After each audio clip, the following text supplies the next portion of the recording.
দর্শক, কান্দি bus stand বাজার committee দুর্গাপুজোর মণ্ডপ থেকে আপনাদেরকে সরাসরি আমি দিবাকর এবং আমার সঙ্গে সর্বদা অজয়। আর এবছর তাদের থিম কিন্তু মহারাষ্ট্রের অম্বরনাথ শিব মন্দির।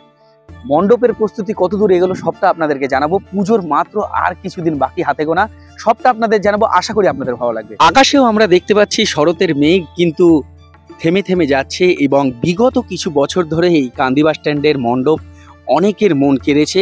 তারা বড় বড় থিমের পুজো আমাদেরকে উপহার দিয়ে চলেছে।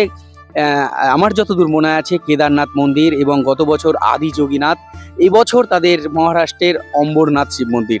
এখন দেখার কি উপহার বা কি চমক আমাদের দিতে চলেছে এই কান্দি বাস স্ট্যান্ড বাজার মন্দিরেও যেমন প্রাচীন ভাস্কর্যের কাজ আপনারা লক্ষ্য করবেন, সেই রকম ভাবেই কিন্তু তারা ফুটিয়ে তোলার চেষ্টা করছেন এবং একদম হুবাহু তারা উপহার দিতে চলেছেন আমাদের এই বছর থিমের। বছর ধরে কান্দি বাস স্ট্যান্ডে যেমন মণ্ডপের চমক আছে, সেই রকম চমক কিন্তু তাদের মণ্ডপের ভিতরে প্রতিমাতেও আমরা দেখে এসেছি। এই বছরও আপনারা লক্ষ্য করবেন যে এত সুন্দর একটি দুর্গা প্রতিমা তারা আমাদেরকে উপহার দিতে চলেছে। এখন অপেক্ষার শুধু সেই দুর্গাপুজোর দিনগুলো। দুর্গা প্রতিমাকে কিন্তু সম্পূর্ণ মাটির সাজে গড়ে তোলা হচ্ছে, মাটির কাপড় এবং মাটির সাজ সবকিছু ছাঁচের মাধ্যমে। এবং এখানকার দুর্গা প্রতিমার শাড়িও কিন্তু সেই হাতে আঁকা হয়। এখন আমরা অপেক্ষা করব সেই দুর্গাপুজোর সময় কি রকম দেখতে লাগে এই প্রতিমাকে।